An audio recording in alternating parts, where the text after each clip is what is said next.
Fellow Kenyans, brothers and sisters, we have all come to the profound realization that our country is on sale. Shockingly, the buyer is also the seller. Kenya yetu inauzwa, na cha kushangaza muuzaji ndiye mnunuzi.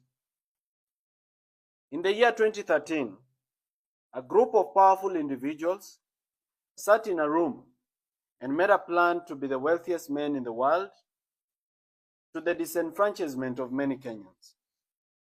They hatched a grand scheme that would earn them an empire only similar to the Russian oligarchs. It was simple.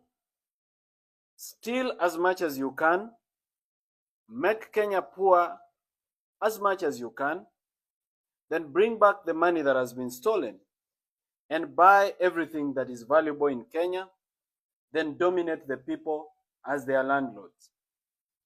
However, they had to overcome one obstacle. Kenya had just received a new constitution, which required every shilling of revenue, including money borrowed, to be deposited in the consolidated fund. From there, it would be allocated by Parliament to the recurrent and development expenditure, withdrawals of which would be made with the approval of the Controller of Budget, and the Auditor General would audit it. These individuals decided to cheat the law. They tasked the Honorable Kimani Ichung'wah, then the Chairman of Budget, to table and pass an amendment to the Public Finance Management Act, which will allow them to open government accounts abroad and to even spend abroad. The unconstitutional law allowed them to open several accounts across the world without parliamentary approval, borrowing money on behalf of the people of Kenya, stealing it without getting to the consolidated fund. A very convenient escape from the Controller of Budget and the Auditor General's audit. Since that time, fellow Kenyans, our country has been robbed in a despicable manner. So much money has been stolen that the figures look absolutely unbelievable. It is even difficult for me as Morara Kebaso to make Kenyans understand the magnitude and billions of trillions when most of them have never touched a million shillings in their life. This money was stashed abroad in bank accounts across various continents, from Hong Kong to Cayman Islands, to Jersey City, to Dubai, to Panama, to Malta. Money was stolen and kept abroad. This money was meant for your health care. It was meant for your children's education. It was meant for your own education. It was meant for development projects across the nation that would save Kenya and that would give millions of jobs. And it was stolen with uttermost greed and reckless abandon. Our country has been deliberately made poor. Why? It is because they want to make it cheap for the buyer. State corporations that employ very many Kenyans have been run down to intentionally make losses so that these individuals can justify privatization of these institutions. The hyenas of Kenya have decided they want to eat their own children, and they have accused them of smelling like goats.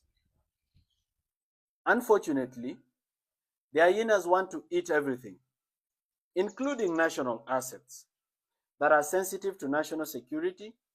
A case in point is the Jomo Kenyatta International Airport. The Kenyan law does not permit any Kenyan to buy any public asset unless through a very tedious process under the Asset and Disposal Act and many other laws. But here comes a foreigner who has been permitted to own 20% of our airport after a 30-year lease. What a shock. Something that any Kenyan cannot be allowed to do, regardless of how much money they have. And yet these are foreigners, and they are allowed to own this. The purported foreigners are not even foreigners.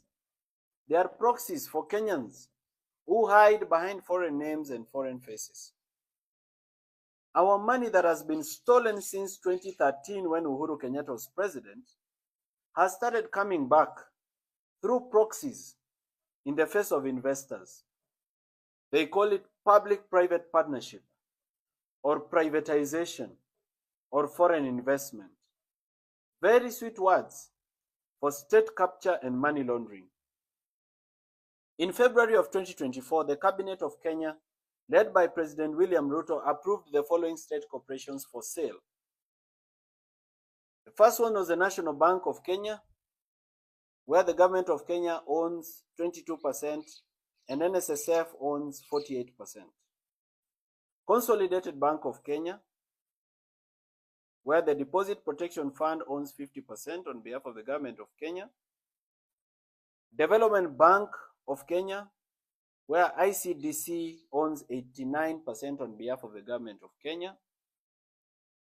Agrochemical and Food Corporation ADC, where ADC owns 28% and ICDC owns 28%, all on behalf of the government of Kenya. These are state corporations that were supposed to be sold or privatized. Kenya Wine Agencies, 72% is owned by ICDC. East African Portland Cement, where houses were demolished recently, NSSF owns 27% and government of Kenya owns 25%. All this is the government of Kenya ownership. Kenya Meat Commission was to be privatized, where the government owns 100%. New KCC, Yamaziwa, government of Kenya owns 100%. The Numerical Machining Complex, under the Kenya Railways Corporation, 51% owned by University of Nairobi and 49% owned by Kenya Railways Corporation. Miwani Sugar Company, which is under receivership, the government of Kenya owns 49%. Muhoroni Sugar Company, where ADC owns 16%. Cabernet Hotel, where Kenya Trading Corporation owns 98.2%. Mount Elgon Lodge Limited, Kenya Trading Corporation owns 72%. Kitale Municipal Council owns 13%. And Trans Nzoia County Council owns 13%. These were to be sold, all of them. Golf Hotel Limited, Kakamega Municipal Council owns 20%. Sunset Hotel, Kenya Trading, KTDC owns 95.4% and Kisumu City owns 4.6%. Kenya Safari Lodges, KTDC owns 63%. KWS owns 0.02%. Kengen, government of Kenya owns 70%. This was to be privatized. Kenya Pipeline Corporation, 100% owned by the government of Kenya, where money was stolen recently. It was to be privatized. Kenya Ports Authority, 100% owned by the government of Kenya, was to be privatized. There is another agency called the South Nyanza Sugar Company. It was also to be privatized, where the government of Kenya owns 98%. Nzoia Sugar, where the government of Kenya owns 97%. All these are state assets of great value. They employ several Kenyans, but these assets were supposed to be privatized in the name of allowing them to make profit, when they've been intentionally run down and made to make losses, so that the people who've stolen our money can find something to buy. Ladies and gentlemen, you and I know the buyers, and the buyer is also the seller, and the seller is the buyer. The mission for these people is to build empires that can be passed down through their descendants like royal families. But they want to do this by impoverishing and making us all poor. They want to do this all on the backs and in the sweat and tears and blood of dying Kenyans who can barely afford to eat. Today, we stand on ashes. We stand on a broken country that cannot afford basic necessities of life. Our natural resources mined and taken abroad to develop other countries with no benefit to the Kenyan people except corrupt politicians in power. Our gold, our petroleum, our coltan, our gemstones, our titanium, our mica, our diatomite, all gone. Stolen by white people who bribe black people in power because they are too greedy to think of the future of their children. We have become beggars in our own nation. We are so angry and bitter that sometimes we forget and fight amongst ourselves. We have lost any hope in our future. We are in a state of darkness. A thick smoke has engulfed our nation. We are a population which is poor, destitute, and drowning in the tears of sadness. While we continue to cry about the state of our nation, some individuals and their children are living large and enjoying fine things. They have bought helicopters, private jets, rare cars, luxury boats, expensive watches, expensive belts. They have bought holiday homes around the world, and they have invested in building private cities. They have bought our banks. They control the sectors of our life. We cannot move without fueling in a petrol station that is owned by them. They process our food, and we eat their brands. We have become beggars at home. Fellow Kenyans, were we born to be poor, sick, and die? Aren't we entitled to human dignity? Why should we live like slaves at home? People of our nation, we have tolerated mediocrity for far too long. We have tolerated incompetent politicians who steal our money, insult us, abduct us, kill us, and continue to lead us as if they own us. We have become like pieces of furniture in a rich man's house. We need to liberate ourselves. We must set ourselves free from tribalism, corruption, and poor governance. We must liberate our minds. We need a new dream. And the time is now, not tomorrow. As a young man in this nation, I have tried my best to open your eyes. I continue to try every day. I have suffered arbitrary arrest. I have slept in cold police cells. I have been hit by metallic chairs on my head and on my neck. I have been threatened, trolled, and insulted.